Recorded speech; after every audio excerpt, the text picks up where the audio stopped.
Olá pessoal, tudo bem com vocês? Espero que estejam todos em segurança, todos se protegendo dentro de casa. Infelizmente está vivendo toda essa situação, né? Mas enfim, para contornar ela, a gente está pensando em soluções, né? A Secretaria de Educação do Estado, ela então abriu essas turmas para que a gente possa se comunicar melhor com vocês. Eu sei que infelizmente nem todo mundo tem acesso à internet, então talvez tenha muitos colegas de vocês que não estão conseguindo acessar esses conteúdos.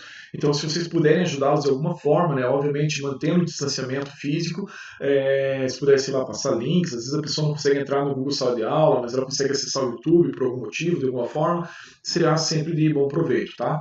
Então, continuando os temas que a gente vinha abordando em sala de aula, a gente estava tentando definir o que é ciência, ou melhor, né, compreender o que é o saber científico. E continuando então, né, nessa temática, a gente vai falar um pouco hoje sobre como que a própria filosofia ajudou a definir o que é o saber científico e como que elas se relacionam uma com a outra, né? Então, se a gente começar a pegar desde o início lá na filosofia grega, a gente vai lembrar que a filosofia ela nasce para substituir as explicações mitológicas de mundo. Então, se um mito tentava explicar a realidade através de elementos sobrenaturais, ou seja, explicar a natureza a partir de uma coisa que está fora dela, a filosofia ela faz o contrário. A filosofia grega, através da palavra logos, esse conceito de logos seria o quê? A transformação daquilo que é pensamento racional em palavra.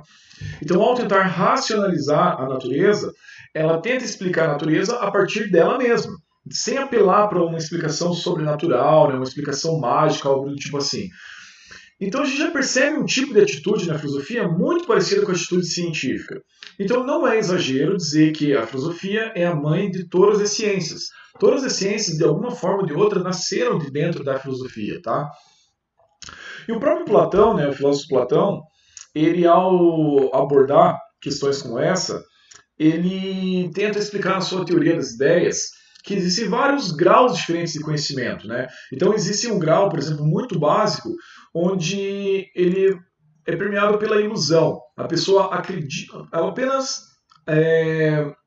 acha que algo é verdadeiro, mas ela está errada. Quando você está, enfim, iludido com algo, né? Da ilusão, a pessoa pode passar para uma crença. Então, o que seria uma crença? É alguém, por exemplo, você está do meu lado e fala assim, ó, eu tenho 100 reais no meu bolso. E eu acreditar nele. Eu acreditar sem ter nenhum tipo de comprovação. Esse é o nível da crença. Um tipo de conhecimento mais elevado é o tipo de conhecimento proporcionado pela matemática. Porque a matemática é aquela que destrava a nossa mente para começar a abstrair as coisas. A partir da matemática, eu consigo racionalizar melhor as coisas. E o último estágio é o estágio que, através da dialética, nos leva à formação das ideias. Então, para dar um exemplo um pouco mais simples, para vocês tentarem compreender isso. Para Platão, né, já deve ter falado em sala de aula, o que será que é mais real? Uma caneca como essa, que eu estou usando aqui para tomar água, ou a ideia de caneca? No nosso senso comum seria dizer, óbvio que essa caneca é mais real, uma vez que eu estou usando ela é material, ela é física e tal, eu utilizo ela. Só que para Platão a resposta é diferente. Porque essa caneca ela pode ser destruída um dia, né? Porém, a ideia nunca vai ser destruída. Enquanto houver alguma pessoa capaz de pensar nessa ideia e se basear nela, ele vai ser capaz de construir, né, fabricar várias outras canecas parecidas com essa. Por isso que a verdadeira essência disso é a ideia e não esse objeto físico aqui, tá? Mas, no que diz respeito à ciência, eu acho que a discussão mais interessante é pensar sobre dois termos que eram utilizados muito, não só por Platão, mas na filosofia grega em geral, que é o termo doxa e episteme. Esses dois termos, eles dizem muito sobre os dias atuais, sobre como as pessoas hoje em dia, né, ao lidarem com as informações, como elas se comportam. A doxa nada mais é do que opinião. É muito parecido com a definição de senso comum que a gente viu algumas aulas atrás. Então, alguém falar, por exemplo, assim, eu acho que vou dar um exemplo atual, né? Eu acho que essa doença, o Covid-19, nem existe. Eu acho que é uma invenção da mídia, né? Então tá, a pessoa falou, eu acho tal coisa, mas qual é a prova que ela tem dessa opinião dela? Né? Qual é a validade dessa opinião? Por exemplo, será que tem uma opinião que vale mais que outra? Será que as opiniões têm o mesmo valor? Em termos de ciência, a opinião não vale nada, simplesmente. A opinião é algo totalmente descartável, porque na ciência o que importa é a episteme. Tá? E o que é episteme? É o tipo de conhecimento técnico-científico. Então, é muito diferente, né? A pessoa que simplesmente tem uma opinião, por exemplo, sobre a Covid-19, tipo, alguém falar isso, eu acho que é uma invenção, ou eu acho que não existe. Ou eu acho que se você tomar chá de alho está protegido contra a Covid-19. Isso é só uma opinião. O que é episteme? A episteme é a técnica que somente a pessoa que estudou profundamente aquela área, ele vai saber, ele vai conseguir demonstrar, e ao utilizar essa técnica, ele consegue dar resultados melhores para nós. Então, um cientista, alguém que é especializado em biologia, por exemplo, né, ele vai poder demonstrar, através de testes que podem ser, inclusive, repetidos esses testes, para a gente entender como esse vírus se comporta, como que ele interage, né, no organismo humano e etc. Então, o saber epistêmico, epistemológico, ele não é simplesmente uma opinião, porque ele tem como ser demonstrado, ele tem como ser replicado, ele tem como ser testado. E uma opinião não. Uma opinião é simplesmente um achismo. Então, o próprio Platão, os gregos em geral, já estavam cientes esse tipo diferente, né, entre saberes. O saber baseado na doxa e o saber baseado na episteme. O Aristóteles ele também pode ser considerado um grande sistematizador da ciência, ou seja, alguém que ajudou a organizar o conhecimento científico. Por quê? Lembra que eu falei que filosofia e a ciência praticamente são mãe e filha, ou irmãs gêmeas, elas nasceram juntas, né? E conforme os filósofos, por exemplo, tentavam explicar a origem da natureza, o comportamento da natureza, outros filósofos começavam a tentar entender o comportamento do ser humano, a alma humana, o pensamento humano. Então, conforme esses conhecimentos vão sendo acumulados, você vai chegar ali na época de Aristóteles, né, mais ou menos 340 anos antes de Cristo, você tem já uma grande quantidade de conhecimentos sendo acumulados. E, na verdade, nem foi exatamente o Aristóteles quem fez isso, mas foram alguns discípulos dele, após a morte dele, principalmente o cara chamado Andrônico de Rhodes. Ele foi lá e pegou todos os diversos escritos de Aristóteles e separou eles tematicamente. Por exemplo, esses textos falam sobre os estudos sobre a vida. Então, esses serão a biologia. Esses falam sobre a natureza e suas leis. Esses serão a física. Esses falam sobre temas para além da natureza e a ciência do ser. Esses serão a metafísica. E assim por diante. Ele foi sistematizando, ele foi separando por áreas o tipo de conhecimento, tá? Demonstrando que existem vários saberes dentro da ciência que pertencem a gavetas diferentes. Isso aqui é um termo importante para depois. O próprio Aristóteles acreditava que a ciência é aquilo que busca explicar as 4 causas. Vamos lembrar isso lá no primeiro ano. O que são as 4 causas? A material, eficiente, a formal e a final. A causa material seria a matéria-prima, do que uma coisa é feita. A causa eficiente é quem faz ela, quem fez ela, quem criou ela. A causa formal é o formato que ela possui. E a causa final é para que ela serve. Então, se você conseguir responder essas 4 perguntas, né, se você conseguir explicar essas 4 causas sobre um determinado objeto, é porque você tem um conhecimento, dentro dos termos aristotéricos, científico sobre ele, ok? Quando a gente chega na Idade Média, sempre lembrar, a Idade Média, dentro da filosofia, vai estar quase sempre associada a elementos religiosos, principalmente ao cristianismo. Então, é um período onde a ciência e a filosofia elas vão estar muito conectadas com a teologia. A teologia vai ser, durante a Idade Média, alçada ao nível de principal conhecimento, uma vez que era a própria igreja, no caso a Igreja Católica, que detinha, né, um certo monopólio sobre as reflexões e o ambiente intelectual ali, pelo menos na Europa. Então você vai ter algumas características nesse período. Por exemplo, argumento de autoridade. Então, para uma coisa ser aceita naquele contexto como verdade, ela poderia ser aceita se houvesse uma autoridade da igreja, né, que defendesse aquilo, ou mesmo uma autoridade histórica, como, por exemplo, foi Aristóteles. A igreja acabou adotando um modelo astronômico, né, um modelo, digamos assim, de natureza proposto por Aristóteles, e ele era tido nesse período, então, como uma referência para a igreja. Então, você simplesmente não contestava as teorias dele, e muitas delas estavam erradas no campo da física, por exemplo, porque ele era uma autoridade. Aqui é importante vocês entenderem a diferença entre argumento de autoridade e falácia de falsa autoridade. O que é a falácia de falsa autoridade? É quando uma pessoa ela é autoridade numa área, mas ela emite opiniões sobre uma área que não é a área de domínio dela, e a pessoa acaba citando essa opinião como válida só porque é uma pessoa importante de uma determinada área. Não sei se não ficou muito confuso. Por exemplo, assim, alguém que seja um especialista em astronomia, sei lá, pode ser convidado num programa de TV, por exemplo, para falar sobre, dar um assunto sobre arte, por exemplo, dar uma opinião sobre arte. Ele é uma autoridade em astronomia. Tudo que ele falar sobre astronomia, a gente vai considerar, né, que a gente vai dar uma atenção maior, porque é o campo, enfim, de atividade dele, onde ele mais pesquisa e tudo mais. Agora, quando ele emite uma opinião sobre arte, a opinião dele vai ser igual a tua, a minha, qualquer outra pessoa, né, que não tem uma formação técnica nessa área, né? Ou seja, não é só porque ele é uma autoridade no assunto que isso torna verdade tudo que ele falar. Isso é a falácia de falsa autoridade. Muitas pessoas usam esse tipo de argumento falacioso, é um argumento errado, esse tipo de argumento, tá? Qual que é o argumento correto de autoridade a ser feito? Quando você pega uma pessoa que é de uma área e aplica o argumento dela naquela área da qual ela domina. Né? Nesse caso, é uma forma fácil de você vencer uma discussão. Se tem duas pessoas discutindo sobre astronomia, por exemplo, e uma delas usa um argumento que foi emitido por Stephen Hawking, por exemplo, né, falando que o argumento é dele, vai ser muito difícil a outra pessoa vencer o argumento, a não ser que ele conheça um argumento melhor do que o do Stephen Hawking. Só para dar um exemplo. Então, ainda na Idade Média, lá atrás, você tinha uma grande importância da tradição. Então, os conhecimentos, eles dependiam de uma tradição, por exemplo, baseada nas escrituras sagradas. Né? Então, o conhecimento tradicional era muito importante. Isso tudo acabou gerando um grande dogmatismo no conhecimento medieval. Tá? Então, o que é um dogma? É a aceitação de uma verdade de maneira acrítica, sem poder criticá-la. Então, assim, é próprio da religião ter dogmas, faz parte da religião, mas como era uma época onde a religião e a ciência acabaram se juntando muito, esse dogmatismo acabou contaminando também a ciência, e não deveria, na verdade. Quando a gente chega na Idade Moderna, né, e vamos lembrando sempre que tudo isso são transições, nunca é do dia para a noite, não é como aqui, que é de um slide para o outro, sempre uma coisa lenta, gradual.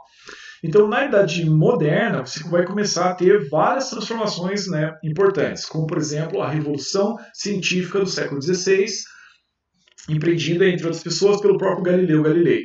Então, aos poucos, os pesquisadores eles vão se libertando um pouco assim das amarras da igreja, vão ousando, né, fazer pesquisas mais ambiciosas, divulgá-las. Nem sempre isso deu certo. O próprio Galileu Galilei, né, foi caçado pela Inquisição, foi julgado por ela.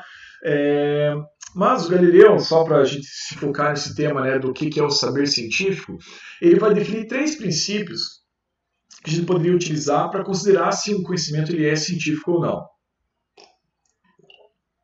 Então, primeiro, ele tem que ser um conhecimento que se baseia apenas na observação dos fenômenos, não importando o que a tradição diga sobre eles. Então, é você observar um fenômeno na realidade, um fenômeno físico, o comportamento de um animal, por exemplo, e observá-lo de maneira pura, não importando o que a tradição, né, o que textos antigos digam sobre ele, analisar o fenômeno puramente.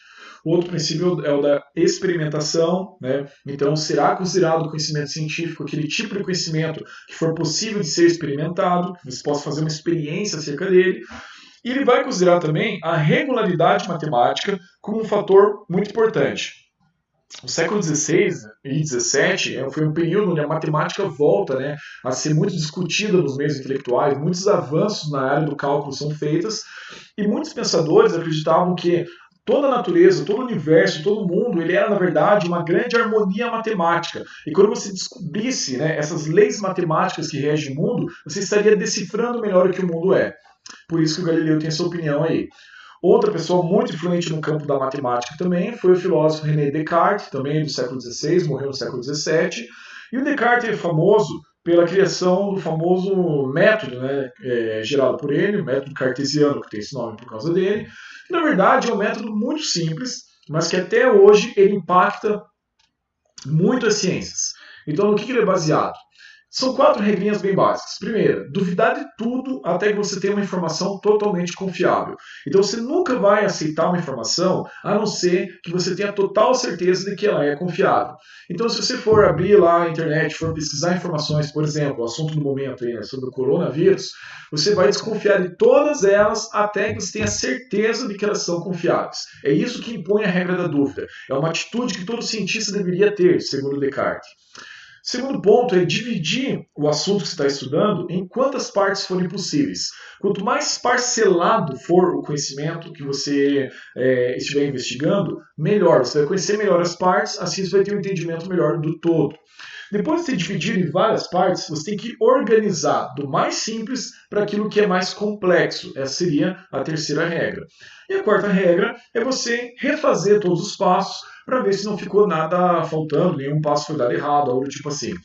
Essas 4 regras bastante básicas que o Descartes formula no livro O Discurso do Método, elas até hoje definem o que é o conhecimento científico, tá?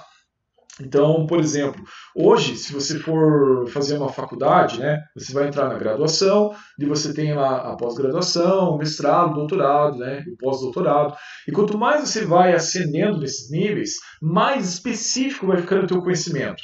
Então, isso tem muito a ver com a segunda regra, a regra da divisão. Quanto mais específico for o conhecimento, melhor será, quando você juntar com outros conhecimentos específicos, a compreensão do todo. A ciência ela funciona de maneira muito cartesiana hoje. Embora existam muitas pessoas que critiquem, né, muitos pensadores que criticam isso, falando que já é necessário a gente superar o cartesianismo e começar a interligar as ciências. Existem muitos problemas na atualidade que eles não são respondidos com ciências de maneira isolada, divididas cartesianamente. Por exemplo, problemas relacionados à inteligência artificial, hoje, quem pesquisa isso nas universidades não consegue utilizar uma única área para investigar esses problemas. Você precisa do quê? Você precisa da informática, você precisa, às vezes, da psicologia, você precisa de ciência de dados, você precisa, às vezes, da física, você precisa de ciência da informação, você vai precisar de várias ciências juntas, né, para conseguir resolver problemas atuais como esse. Mas isso seria superar o cartesianismo. Nós ainda somos muito cartesianos na nossa maneira de pensar. Temos também aqui a contribuição do pensador britânico chamado Francis Bacon, tá? Sem piadinhas com o nome dele aí, o Chico Toicinho. Então, o Francis Bacon, ele vai escrever em uma obra chamada Novo Órgão, ele vai defender a ideia de que o saber científico é o que vai garantir o domínio do homem sobre a natureza. Quanto mais conhecimento científico o homem tiver, maior será o nosso controle sobre a natureza. Isso aqui dá uma discussão muito interessante, né? Porque, por um lado, o Francis Bacon estava correto, e, por outro lado, talvez ele não tenha sido capaz de prever as consequências que isso traria para a humanidade e para o próprio planeta. Mas, enfim, isso é um assunto para uma outra aula. O Francis Bacon ele cria também a chamada teoria dos ídolos. Esse é um termo que ele causa muita confusão, eu vejo assim, as pessoas se atrapalham muito ao definir ele. Ídolos aqui é sinônimo de erros. O que diz a teoria dos ídolos? Que nós temos vários erros que atrapalham o nosso raciocínio, atrapalham a nossa forma de pensar. Por exemplo, um deles, o Francis Bacon não deu esse nome, mas vou dar como exemplo, uma coisa chamada viés de confirmação. Viés de confirmação é uma tendência que nós temos ao analisar os fatos da realidade, você pegar, você gravar na tua mente somente aqueles que confirmam a opinião que você já tenha e excluir aqueles que vão dizer que você estava errado. Então, se você tiver uma opinião prévia sobre um assunto, vou pegar aqui um exemplo. Vamos pegar aqui uma coisa também da atualidade, né, que as pessoas estavam discutindo muito. Uma certa teoria da conspiração sobre o fato do coronavírus ser uma arma biológica criada, né, pelo governo chinês.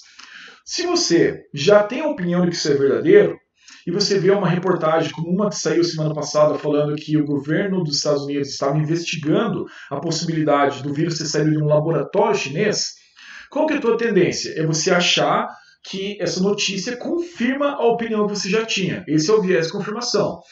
Se você, por outro lado, acha que isso é totalmente falso, né, que é uma teoria da conspiração, ao ver essa notícia, automaticamente você tem a tendência a achar que os Estados Unidos estaria criando, né, uma situação ali, às vezes fictícia, para atacar a China.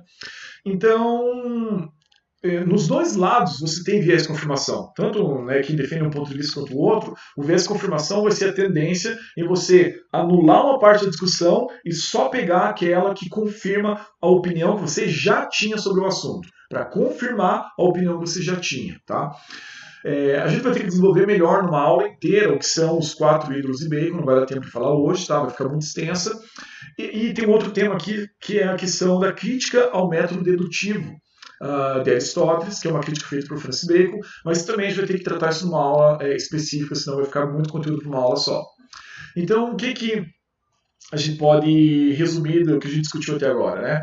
A gente teria aí algumas, pelo menos 5 conclusões, pegando, né, as opiniões desses filósofos sobre o saber científico. Primeiro, ciência não é a mesma coisa que opinião. A opinião de uma pessoa contra uma ciência não é opinião contra opinião. É uma de menos valor contra uma que tem mais valor. Então você não discute ciência com opinião. Se uma pessoa está apresentando um fato científico, você não tem como contra-argumentar ela com uma opinião. Você tem que apresentar um outro fato científico para demonstrar que ela está errada. Caso contrário, a tua opinião não serve para nada. O Aristóteles vai mostrar também que a ciência possui várias áreas diferentes e cada área possui sua metodologia diferente, né? Então, por exemplo, os métodos das ciências da natureza não são os mesmos métodos das ciências humanas. Então, cada objeto de estudo exige um tipo de método específico. O Galileu vai demonstrar que o conhecimento científico não deve depender de conclusões do passado, conclusões tradicionais, porque se fosse assim, ele nunca iria avançar, né? Se ele ficasse preso à tradição, o conhecimento científico nunca iria ir em direção ao progresso, nunca iria avançar. O Descartes mostra qual é a principal postura que um cientista deve ter, que é uma postura de dúvida diante das informações que chegam até ele, né? Ele tem que ter sempre essa desconfiança para não acabar aceitando informações erradas. E o Francis Bacon mostra como que a gente deveria limpar a nossa mente de todos esses pequenos erros que atrapalham o nosso conhecimento e o conhecimento científico, ok? Pessoal, vou deixar então aí no campo de atividades um texto, são 2 páginas aí para vocês lerem, com algumas questões referentes ao Descartes, um texto clássico do Descartes, tá? Então vou pôr ali essas atividades para vocês irem fazendo. Mais uma vez, espero que esteja tudo bem com vocês, saudades de todos e até a próxima. Muito obrigado.